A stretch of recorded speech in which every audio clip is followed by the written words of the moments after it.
From the McCourtney Institute for Democracy on the campus of Penn State University, I'm Michael Berkman. I'm Candace Watt-Smith.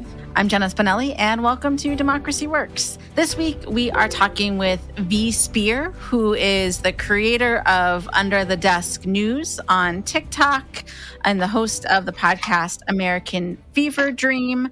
V visited Penn State a couple of weeks ago and gave a talk and met with some of our students here. And it's been a really interesting experience reflecting on the work that V does and thinking about it in contrast to some of what we typically hear about social media on this podcast and other places. I think as you'll hear in the interview, V has a much more positive outlook on the role that social media can play for media literacy and for our democracy than maybe some of the folks that we've talked to previously or that our listeners might have heard or read about in other places. I'm really glad that we invited V to Democracy Works because they, as you mentioned, illuminate a different side of what we typically think about social media. I think if we ask just the average person, even maybe our average listener, what they think about social media, and by that, for example, TikTok or Facebook or Instagram or X, they would probably use mostly negative words to describe or characterize these tools, right? They're divisive, unserious, junk, their time sucks, people doom scroll. It's a great place for celebrity gossip. And we've had plenty of guests who are helping us to think about how politics on social media can be divisive and can enhance polarization, that we see many of the ways that Americans are divided in their real lives. They're also divided in on the interwebs, right? That people bicker relentlessly and they say whatever they want to say. But I think on the other side, just as well, if we ask people how much time they spend on social media, they would say a lot. And if we ask them how much they learn from social media, they might say a lot. And you can think about how many sentences you might have begun with, I saw this guy on TikTok, or I learned, or, whatever on Facebook, or can you believe someone so said on Instagram, whatever. That people are using their devices a lot more to consume news. They're moving away from television. And so it can't be all bad. And so, like you said, V. Spehar is trying to use these tools for good, to provide information, given how much people are using these tools, providing helpful content, perhaps is the direction that we need to go and think more critically about. Candace, I think that really gets to the heart of some of the questions that I have in my mind about something like the work that V is doing. So I don't think of V as a journalist comparable to reporters with the New York Times or the Wall Street Journal. They are not out there gathering information. They are not trained professionally in journalistic ethics or practices. Why do we trust journalists to the extent that we do? And it's because we have an expectation, one that I think has been really brutalized by Trump in particular with his attacks on the fake media. But we trust them because they're professionals, because they're operating under certain ethical codes, because they're requiring two sources before they're able to talk about something. I mean, Jenna could add a lot more to that than I can, but the trust comes from the sort of institution that they are and the practices that they follow. But with V, the trust is coming from someplace else. And I think it's quite interesting. I mean, they talked about it a little bit in terms of a kind of social world, or what did they call it? The third place, like that this online community is one that has learned to trust them and others, I guess, involved with it because of who they are, rather than because of the sort of practices they follow or their training. I think you might even maybe not learn to trust. I think that some people earn trust. I think that's true. I think that people gravitate toward people that trust is, like a bank account, right? That people, like a currency. Yep. That you build over time, and people will blast you in the comments if you are not right. I mean, so there's that part too, where, someone puts up something on Instagram and then you read the comments and people will say, that's not true, or that's true, or I also read this. And so where journalists get their trust from being a part of an institution, and we understand that if they are hired by a certain entity, that they have checked all the qualifications. Trust in the social media sphere is earned through overtime interactions and conversations with millions of people and in like real time. Yeah, and I think that's a good segue into the interview. We can hear V talk about how they have worked to build that trust over the past couple of years and what some of those interactions with their followers look like. So let's go now to the interview with V Spehar. V Spehar, welcome to Democracy Works. Thanks for joining us today. Thanks for having me. So I was saying to you before we started recording that, normally we talk with scholars and people who study things like social media and news and what those things mean for democracy. So I'm very excited to have the chance to talk with someone today. And I think our listeners will be excited to hear from someone who is doing those things in actual life as opposed to just studying it and publishing a paper on it after the fact. But before we get into all of your work on Under the Desk News and your new podcast, American Fever Dream, just talk a little bit about how you got here. Were you interested in politics growing up? Was it something that you talked about around the dinner table? And I know you had a very different career in food before you started working more in news. Yeah, so growing up, wouldn't say that my family was like super political.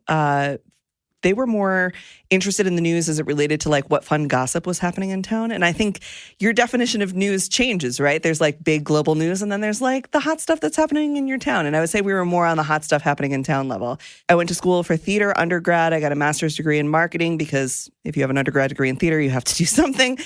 And then I started working in food and restaurants, and I worked as a chef, as an event planner. But the most rewarding job I had was as the director of impact for the James Beard Foundation. And in that role, I was working with chefs to lobby Congress for better food policy, whether that was advocating for the rights of animals that would be brought to slaughter someday, or that was talking about smart catch and what we should be doing about fishing, and really giving chefs a voice in politics to be leading that legislation as opposed to like hoping some congressman just happens to know about the economics of small business and feeding people. And then the pandemic came, and I got furloughed from that job because, of course, all food and beverage shut down. And a lot of my chef friends were, celebrity chefs, you might call them, and they started making TikToks because they were all out of the restaurant. And so I started making TikToks, making fun of them, kind of, or like imitating them or duetting them. And then I started making TikToks of me making these like elaborate, crazy cheeseburgers while also talking about how to apply for the PPP loan or the shuttered venue or whatever other government programs were coming out, trying to bring that through line of impact in politics back to the table after, COVID burned our table down. And then January 6th happened, and I sort of, in a funny way, I was having a meeting with the Veterans Affairs Department about how we were going to be feeding veterans. And so I was wearing a suit from the waist up, as you do on Zoom calls. And I just saw what was happening on TV. I had been in the Capitol a bunch. I knew that people were in places they shouldn't be. And I just dove under my desk and I was like, Mike Pence, you could invoke the 25th Amendment. You could be president for 14 whole days. And people thought that was funny. They liked it. Gave them a sense of calmness in this moment of chaos, also gave them something to anchor on. This 25th Amendment that they maybe hadn't thought of or didn't even know about existed. There was a path. There was something we could do. This wasn't going to end. There was another lever of democracy to pull. And that's when Under the Desk News started and just got popular. I just stayed under that desk and started telling people more about civics. Yeah. And so give us a sense of who your audience is. I think, TikTok is often stereotypically associated with Gen Z, and I'm sure that is a large, proportion of your audience, but it's not all Gen Z. So give us a sense of who's interacting with your content. So I think a lot of the traditional media, when they report on me, they will call me the go-to news source for millennials and Gen Z. And that's because they somewhat falsely associate TikTok with only young people. My audience is pretty divided evenly between Gen Z, millennials, Gen X, and even boomers. And I think that's important to realize that the conversation we're having on TikTok isn't just issues for, by, and about young people. It's issues that bring everyone to the table. So right now, my audience, I would say it's pretty evenly distributed, maybe leaning heavy millennial, Gen Z, but a significant portion of boomers, Gen X, and older. 30%, I think I'm 20% male audience, 80% female. 30% identify as conservative, which I think is very interesting.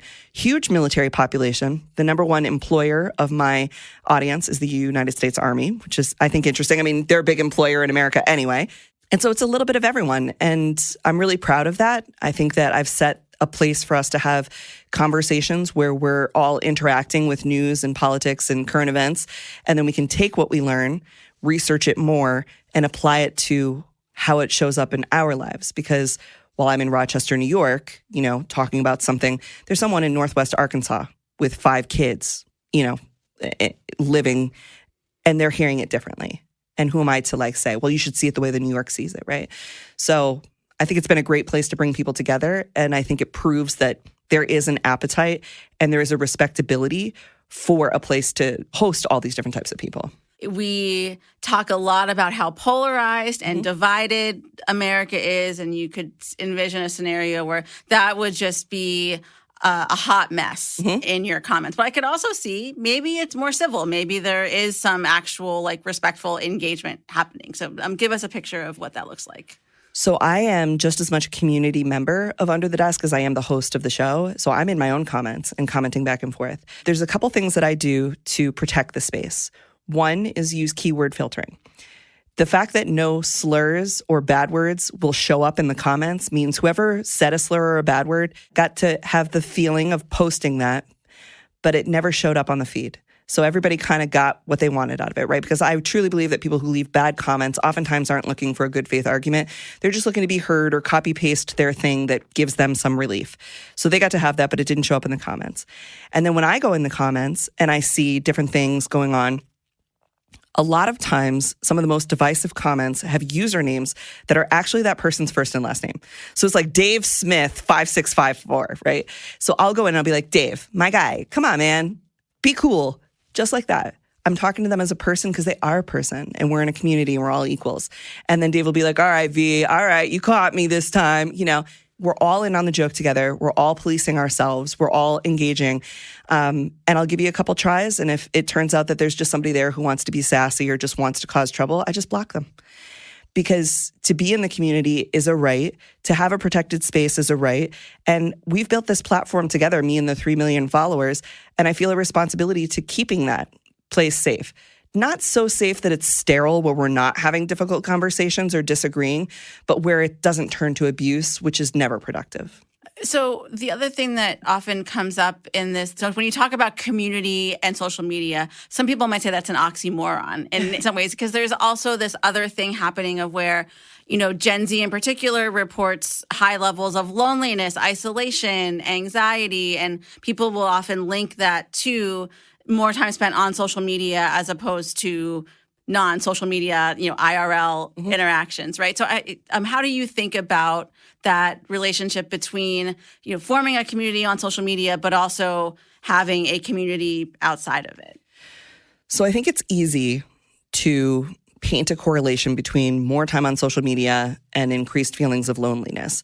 And what that does is absolve the world, the community, the town, of the fact that there are no third places anymore. When I was a kid, we'd go outside and play all day, right? And that would be one thing. Or my mom would drop us off at the mall. We'd cruise around the mall, get a little Orange Julius, shop, do whatever. We'd go roller skating. We'd go to the bookstore. We would go to the library. All these things were like third places for people to exist. There was a lot of going over my friend's house, right? Homeownership is a difficult thing for people right now. Also, people don't have as many children right now. I was one of 3, and my friends were one of 5, 4.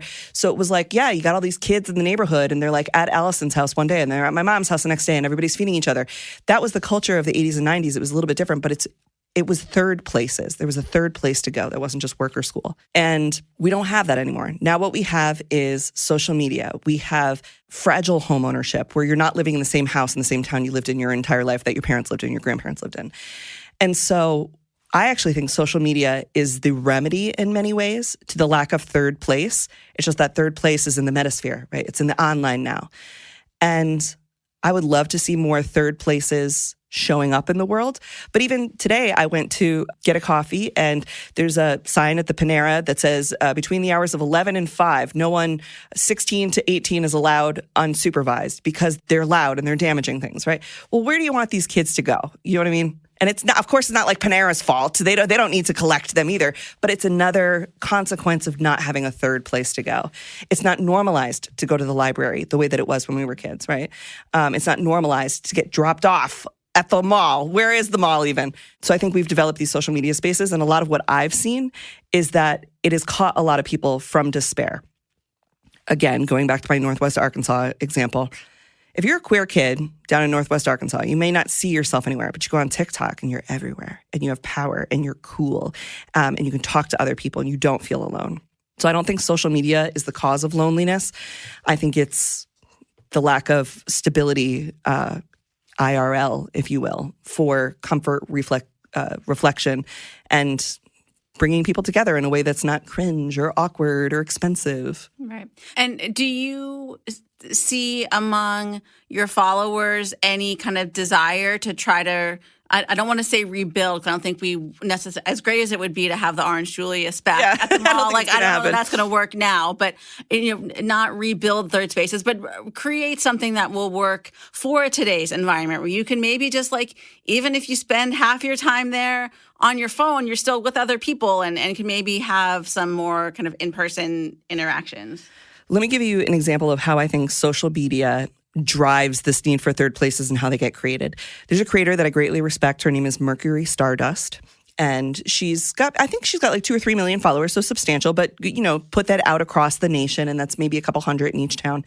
And she released a book for renters about how to fix your own stuff around the house. It's called Safe and Sound. And she did a book tour, and I'm pretty sure she did every state. And there were lines around the block for this niche trans handyman creator for a book that is specifically about home repair, right? This isn't you wouldn't think it would be a super sexy book, but it is. And there were lines around the block, people coming from miles and miles away, people flying into a city just to see her, just to be with other people who follow Mercury, who are interested in learning about the difference between different types of plungers, right? Why would we think that? And that's because of the community that she built online. And it doesn't matter what they're rallying around. They're rallying around plungers. We are desperate for that community. But her book tour sold out, and people were having a great time meeting each other, exchanging phone numbers, having fun, talking about what they learned in the book, talking about how good it was to see other trans folks, even talking about, if they weren't a trans person themselves, how much they learned about the queer and trans community that they didn't otherwise know, and what joy it brought to them, or what questions they had. And Mercury was there to field those questions, which is so helpful. So I think that is an example of ways that social media is creating a third place. You can also look at conventions like VidCon. VidCon gets 70,000 people from across the nation to come to meet content creators and jump in a big, pit of squishmallows. It's very fun. And I think the more that we create these opportunities, the less loneliness we will feel. But social media really has been a catch-all for so many people who don't otherwise feel like they can go talk to someone. I think that there is also this sense, if you look at people who do polling and surveys about news consumption among Gen Z, it's this idea that news is homework, right? It's something that you don't really want to do, and maybe it's always been that way, but we just didn't have as many things to distract ourselves with as we do today. But how do you think about the kind of eat your broccoli aspect of a lot of these kind of meaty topics that you dive into? So I've never had a problem with Gen Z getting excited about the news. And I think when we look at polls, we're finding them more out of touch than ever with what the actual feelings of people are. And I've also never known a Gen Z person to answer their phone. So or an email, right? So how are you polling them truly, right? It's not the same as it used to be. And And I think that it shows a lack of trust from traditional media towards young people, which is just been forever, will be forever. The idea that, they're not going to care about this. They can't get it. They're not smart enough. They're whatever. They're too passionate. They're not passionate enough. They're not smart enough. All they care about is makeup tutorials. I have not found that to be true. I have found Gen Z to be more civically engaged than I remember being at their age. And some of it is out of necessity, and some of it is out of aggravation. And a lot of it focuses around the issues that we have failed them the most on when that comes to things like gun activism. Right? When that comes to things like racial equality, women's rights, the things that have always been issues, but that Gen Z in particular has suffered the most under, climate change kind of stuff. And just as much as older people who maybe rely on polls or whatever aren't trusting Gen Z is distrusting of those people because there's no respect there, right? Like, I find Gen Z gets things really fast, and they do apply it to their niche community in a more intense way than other people in the past would, right? So when I'm doing a news story or I'm putting together the news, I'm thinking about the first 100 people who ever followed me. And that's typically who I make content for, honestly, because those are like your core audience. Those are your early adopters and like who really cares about you. And people come and go. And I even said to the class today, you may outgrow me. I'm top of the funnel for so many people who are just getting into news and politics. And you may watch me for a year or two and then be like, okay, I think I can graduate to NPR. Right now I'm ready for a little bit more long form or whatever the case may be. And they all work together. But I don't think it's true that Gen Z doesn't want to learn about what's going on around them. I think they are constantly inundated with doom and difficulty. And so now if you want to add something to that, well, you better make it compelling. And is there something they could do about it today? Because they don't have the time to just self-reflect on the stuff that's happening to them actively in a day, never mind start taking on bigger issues. Right. And so that, we're seeing more traditional news outlets make a push to get on TikTok and do more on YouTube Shorts and like all these things. But that feels a bit inauthentic given what you've described. Like, hey, here's this big media conglomerate. We're going to try to make some funny videos, So is that might the better way to go be to really lean more into creators like you who can build trust, can build authentic relationships with audiences, and rather than having still this like wall of a media brand between the audience and the creator? So I was the face of the LA Times TikTok, the Washington Post TikTok, and I've done work for NBC. For the first 2.5 years that I did Under the Desk News, I was a pariah to trad media. They thought it was stupid. They thought it was dumb. They didn't think it was going to go anywhere. They thought it was a joke. They refused to accept that this was a legitimate way to deliver information or that there was any intelligence behind it. And then the Pew Research came out with that article in October that said 1 in 3 people get their news on TikTok, and they freaked out.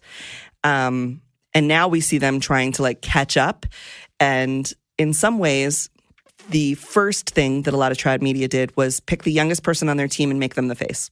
Being a TikTok personality is more than just being a face. Like, it is part entertainment. It's like how you would pick an anchor for a TV show or something, right? You wouldn't just pick the most anchory looking person. There'd have to be something behind it that they were special at. And so I think they sort of failed at that first, trying to just pick somebody new and young and throw them out there. And then now they've switched to what I call like the Philip DeFranco style. And I have great respect for Philly. He was like the original G to do news and politics on YouTube. But his style is voiceover and a ton of fast moving video, jump clips. And where I think trad media does well with that style is that it falls very much into the wheelhouse of addictive, angry or emotionally triggering content. And so now what we see from, the big news channels is that Philip DeFranco style voiceover with fast moving video. And I think that's actually good. I like that because trad media has the money to put boots on the ground in Ukraine. They have the money to produce this incredible video content that they should be showing that they don't get to show when they're doing their nightly show.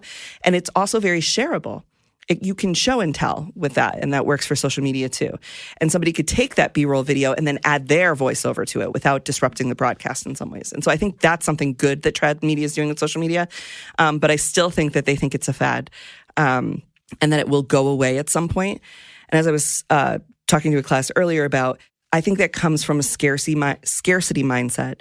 So much of journalism is being destroyed right now. And I absolutely respect the idea that people who took the traditional path in journalism and democracy are looking at it like, I've been doing this for 20 years. I've earned my spot.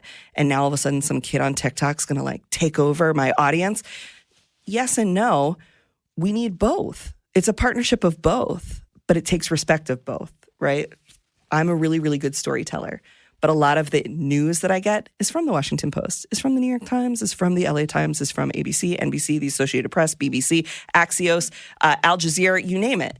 I'm just good at consolidating it and being the storyteller person. They are really good at finding the story. But yeah, it's respect for both. So, one issue that obviously we care a lot about, our listeners care about, is democracy and the health and the future of democracy, which there's also been polling to suggest that Gen Z has, lower levels of support for democracy than previous generations. I guess I want to ask, one, how that stacks up with what you've seen. And then two, for the folks listening from democracy-focused organizations, like how can we all be working better with creators to maybe try to get some of our messaging out there in 2024 and beyond? So I think a lot of times when people use the word democracy, they use it interchangeably with freedom. And where that becomes difficult is people's idea of freedom is very different. Somebody's idea of freedom is never having to see a gay person for the rest of their life, right? And other people's idea of freedom is equality and like being able to mix evenly. So one, it's defining what does democracy mean? What are the levers of democracy that people have to use? And also recognizing that we're all sharing those levers. And some people want to pull the lever up and some want to pull it down and some don't want to touch it at all. I, again, don't agree that young people aren't interested in democracy. I think they've seen democracy presented to them as the American political system, which is easy to critique. And when you have a president like Joe Biden, who I think is a very effective statesman and has done more than maybe any other president in my lifetime for democracy, he also comes out and says, well, I'm a capitalist. And the kids hate that, right? The kids hate capitalism because it hasn't served them so far. They're too young to have, they don't have stocks. Like what's capitalism to a young person? It's a system of oppression. So I think first we have to define what do they mean when they say they'll participate in democracy or not. Now, there's been some discourse online about kids on the left not voting. They're not going to vote. They're going to withhold their vote to punish the Democrats for not being progressive enough. We have 9 months to the election. I can absolutely promise you that if you threaten them and say, well, if you don't vote for Joe Biden, then you'll end up in this worse situation, there is nothing that turns anybody off more than an ultimatum. And what I'm seeing is a lot of sense of urgency, panic from people who work in democracy that the kids aren't going to vote. I truly believe in my heart of hearts they are going to vote. I believe that they are disappointed and disillusioned right now, and rightfully so in many ways. What are we doing to earn their vote? Threatening them isn't going to work, right? Are we talking about the down ballot, the importance of your friends and neighbors that are running for office? Are we talking about ballot initiatives? That's what I'm focused on this year because truly no one is excited about the Trump-Biden rematch. And I think it just further exhausts people. It also makes people feel like they have no choice. Joe didn't debate or primary. He got Marianne Williamson on TikTok every single night at 7 p.m. for hours and hours and hours. Joe's not there. Give it a rest. Don't threaten them. They will vote. They do care. They understand. They are smart.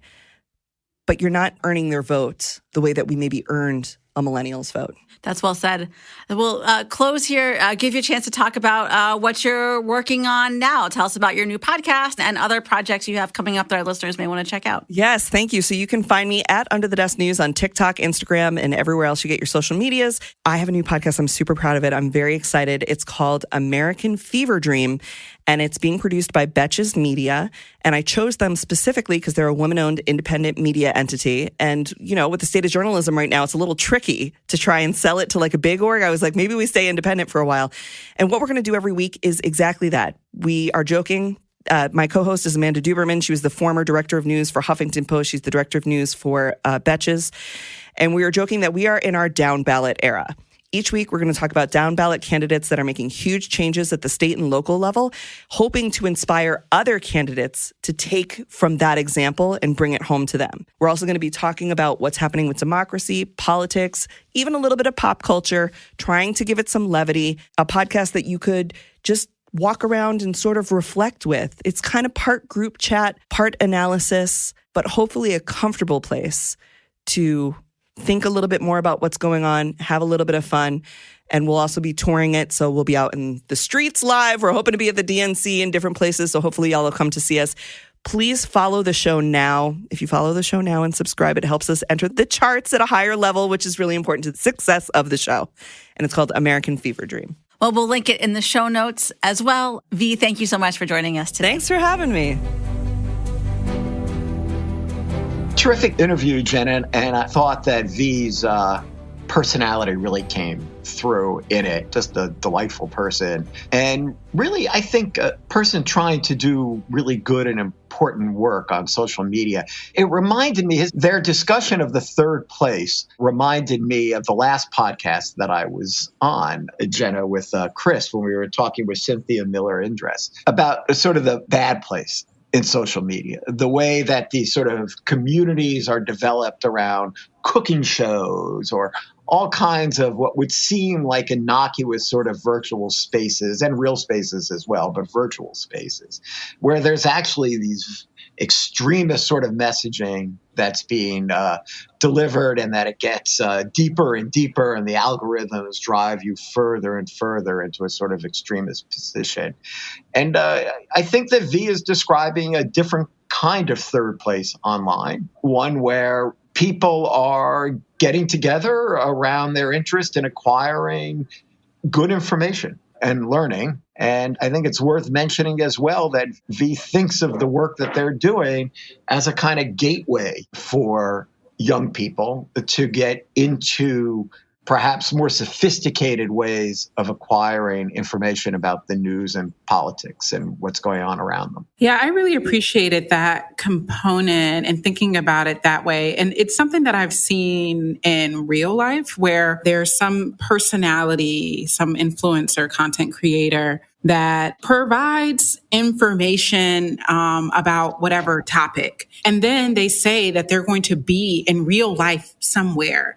And how many people will flock to go and see that person. And so I think that's really fascinating about thinking, we always talk about people aren't gathering in social spaces anymore. They're not in bowling leagues and stuff. But there is a way in which people use social media to gather with people that they share an affinity with or an interest with.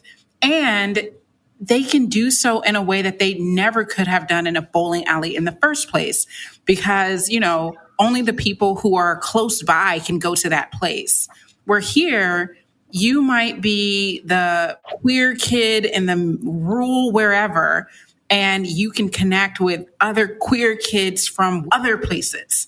And that only can happen on the internet, right? That you can bring all of these people to one place, in air quotes, in a way that you could not have before. And that we talk about how segregated we are. And so these online places also bring people who probably wouldn't normally interact with each other to the same place. And so just as well, that there were real live third places that were not healthy for society and that exist on the internet. And then there are also third places that are great for places to thrive and connect. And we see that on the internet too.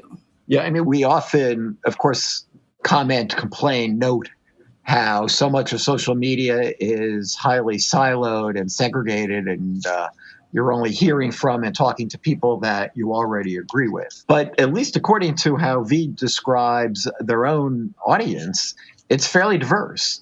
Mm-hmm. And would include people from both the left and the right, and bringing them together in a way to communicate with one another, I guess, through the comments and other kinds of means like that. And frankly, if you're watching the NBC nightly news or something, you don't even have that opportunity. Mm-hmm. There you're just a passive consumer of it. One of the things that V mentioned about doing democracy is that I think that the lesson that they talked about in who are the characters involved and getting any kind of thing changed. And I do see in my students, they don't want to just know the theory. They want to know, well, now what? What do I do? How, we're talking about equality. What do I do? We're talking about polarization. What do I do? What policy needs to be implemented? And what V talks about is you have to have storytellers. You have to have politicians. You have to have activists. You have to have strategic thinkers. And they don't all have to be the same person, but they can work together. And so I thought that was really helpful to think through how social media can also be used as a place where stories are told.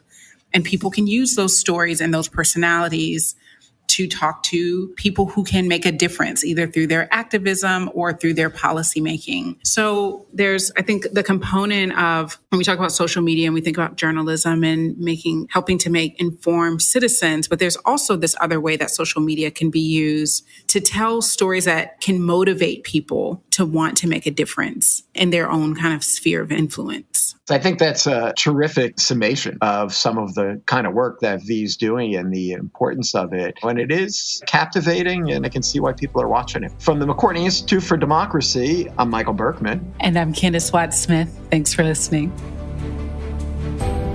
Democracy Works is a collaboration between the McCourtney Institute for Democracy at Penn State and WPSU, Public Media for Central and Northern Pennsylvania. Our producer is Andy Grants, and our editors are Mickey Klein, Chris Kugler, Mark Stitzer, and Clint Yoder. Editorial review by Emily Reddy, and additional support from Christine Allen. Democracy Works is a proud member of the Democracy Group, a podcast network focused on democracy, civic engagement, and civil discourse. Learn more about the network at democracygroup.org. Thanks for listening. We'll see you next time.